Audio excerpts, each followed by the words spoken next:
Let's unscramble the energy egg with one of the best around, MST Financial Senior Energy Analyst, Saul Kavonic. So welcome. We're going to start with gas because gas has been everywhere in the last couple of days.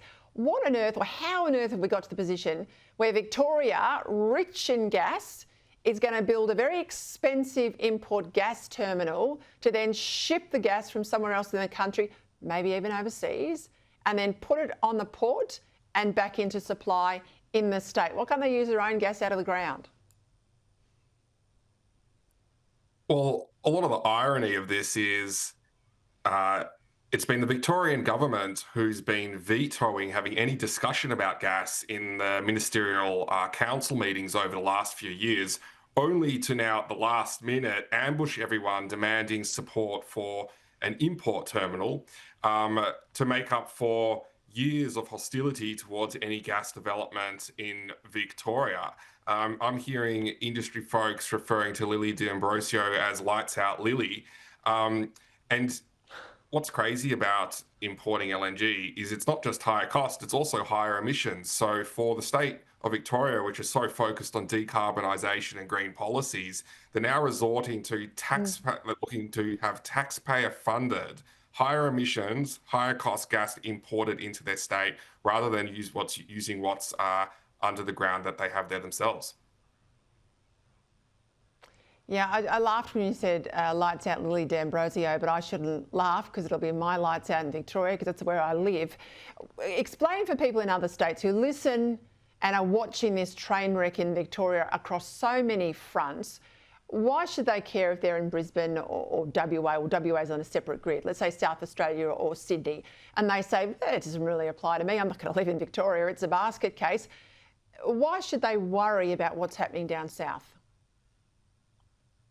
Well, unfortunately, the market's interconnected. So Victoria's failures, and I must say New South Wales has had very similar failures as well, have implications for other states. So there's a threefold impact here. The first one is taxpayer-funded imports. The Victorian government's looking to force that onto federal coffers, so we're all going to end up paying for it. And just to be clear, this isn't just a few $100 million commitment. To actually have an import terminal, you're looking at not just a few $100 million for the terminal itself, but you're going to have to start importing gas year-round, buying on an international market, selling on the local market, just to keep that tank full, plus upgrades to the gas infrastructure and domestic storage. You put that together, it's a multi-billion-dollar taxpayer commitment, plus it results in higher prices in Victoria, which is connected through the NEM into the rest of the market. So you end up with higher price marker across the market. An example would be in late 2022, when Labor imposed the gas price cap of $12, it ended up not being a cap, but a floor.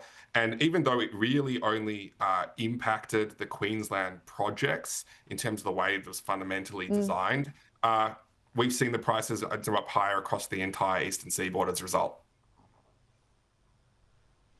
We also saw yesterday from Victoria, but this will be replicated right around the country. They budgeted about $4 billion for the poles and wires to get renewable energy, which will be sparsely located in geography areas around the states, to the market areas where, you've got urban populations who'll need the supply.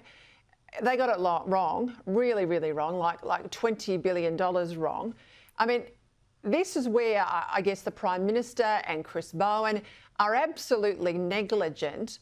Nowhere have we, the taxpayer, been given a plan that says, here are all the elements that go into net zero, and here at the bottom of Australia is what you will be required to spend either as a taxpayer or passed on to you as a power user for all of this. So when they say it's going to be 4 and it's going to be 20, it'll be like that everywhere. I mean, the costs here are astronomical.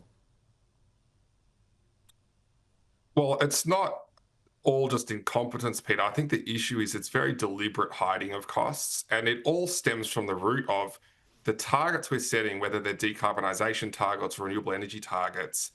The basis of these targets is, for example, a political desire to phase out coal by an arbitrary date.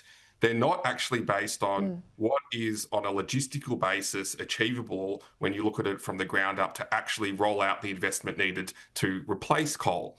And so when you've got an artificial fairy tale target and it's impossible to meet, then you start facing all these infrastructure log jams. And what you're seeing here with these blowing up of infrastructure cost estimates is just part of that. And there's huge infrastructure constraints in the engineering, procurement, and construction sector, particularly for poles and wires.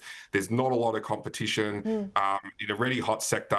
Those numbers, which you've already mentioned, which are 4 or 5 times blowouts versus the previous estimates, I can guarantee you they're going to end up higher still, because none of this has actually been planned through in the details to deliver.